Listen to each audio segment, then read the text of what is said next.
Salam.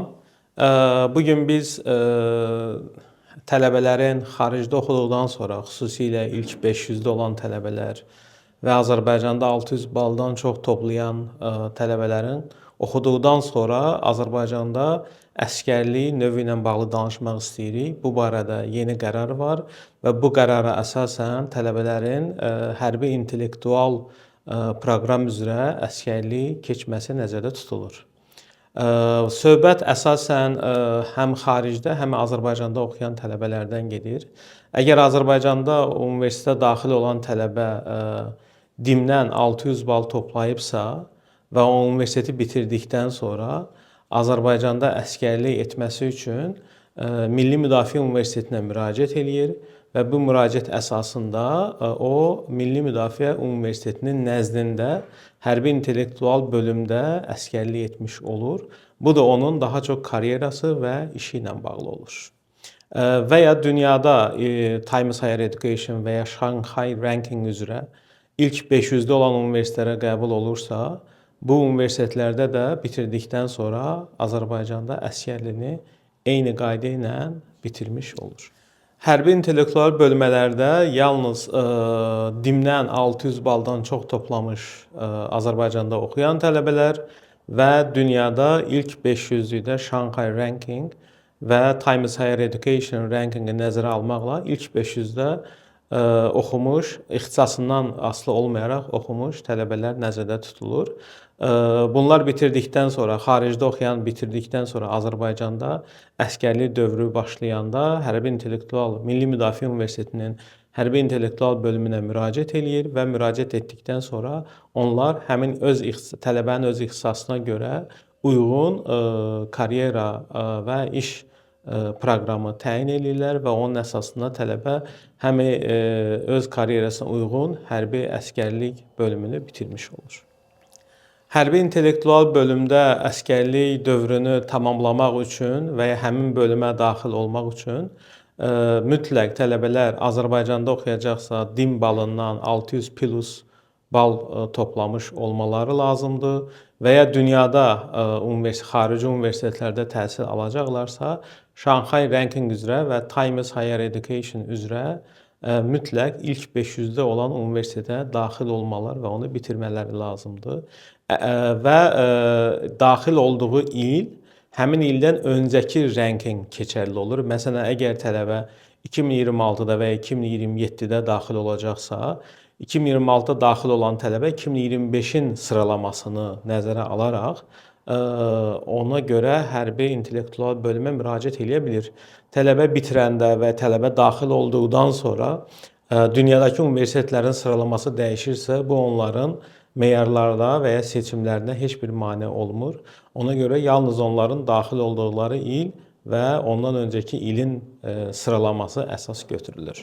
İntellektual tələbələrin əsgərlik dövrünü daha produktiv və məhsuldar olması üçün həm Azərbaycanın hərbi bölümünə olan xidməti, həm də öz karyerasına olan uyğunluğu olması üçün hərbi intellektual bölümdə əsgərliyini keçmiş tələbələr Milli Müdafiə Universitetinə karyer imkanları, bacarıq imkanları qazandırır. Onların gələcəkdə intellektual hərbi sahəsində daha da inkişaf etməsinə, daha professional hərbinə yetişməsinə şərait yaradır və eyni zamanda tələbələr üçün ən böyük üstünlüyü odur ki, onlar artıq öz karyeralarına uyğun hərbi Milli Müdafiə Nazirliyi nəzdində hərbi xidmətlərini keçmiş olurlar. Bu, hər iki tərəf üçün böyük bir qazanc və böyük bir üstünlükdür. Ona görə verilmiş qərar çox doğru və oxuyan tələbələrin karyeralarına heç bir mənfi təsir göstərmədən hərbi dövrlərini keçmiş olurlar. Tələbələr hərbi intellektual bölümdə proqramlarını bitirmək üçün onların öncə Milli Müdafiə Universitetinin hərbi intellektual bölümünə e-mail yazmaları və lazım olan sənədləri göndərməli tələb olunur. Onların ixtisasına görə, karyerasına görə onlar həmin bölüm tələbələr üçün xüsusi iş və proqram seçir və onlara təyin olunur. Həmin müddət ərzində onlar sadəcə onlara təyin olunmuş tapşırıqlar əsasında işləyirlər. Bu, həm onların karyeralarını gücləndirir, oxuduqları sahənin daha da inkişaf eləməsinə şərait yaradır və eyni zamanda Milli Müdafiə Universitetinin hərbi intellektual bölümünə də böyük bir təcrübə gətirmiş olur və bu hər iki tərəf üçün böyük bir üstünlük qazandırır ki, gələcəkdə Azərbaycanın hərbi intellektual sahəsi daha da genişlənsin və tələbələrimiz də oxuduqları təhsillərini itirməsinlər, karyeralarına daha da irəli getmiş olsunlar və eyni zamanda artıq onlar hərbi dövrü bitirdikdən sonra əgər bir yerdə işləmək istəyirlərsə, onların əllərində yaxşı bir təcrübə də olmuş olur. Milli Müdafiə Universitetinin hərbi intellektual bölümündə daha çox texnoloji və başqa sahələr var. Bu sahələrin necə təyin olunmasına, necə istifadə olunmasına, Milli Müdafiə Universitetinə necə fayda verəcəyini onlar hərbi intellektual bölüm qərar verir. Onlar hər il tələbələrin ixtisaslarına uyğun və onların necə təyin olunmasına və necə fayda verəcəyinə uyğun karyeralar, vəzifələr hazırlayırlar və tələbələr həmin vəzifələri, tapşırıqları yerinə yetirmiş olur.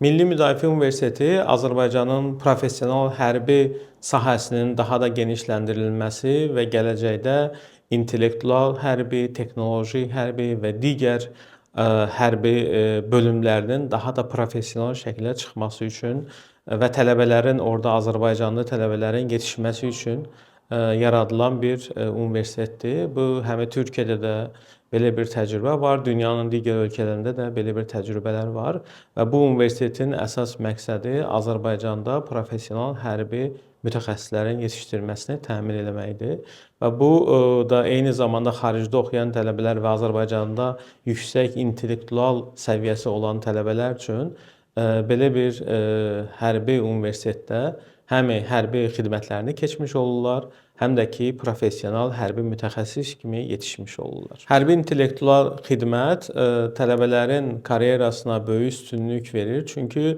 tələbələr öz oxuduqları ixtisas üzrə həm hərbi xidmətlərini keçmiş olurlar və eyni zamanda təcrübə qazanmış olurlar. Çünki onlar sadəcə tək başına işləmirlər, bir komandada işləyirlər. Onlardan öncə ixtisaslaşmış mütəxəssislərlə işləyirlər. Bu da onlara çoxlu əlavə təcrübə və karyeralarında böyük inkişafa səbəb olur. Ona görə bu tələbələr üçün çox böyük bir üstünlükdür.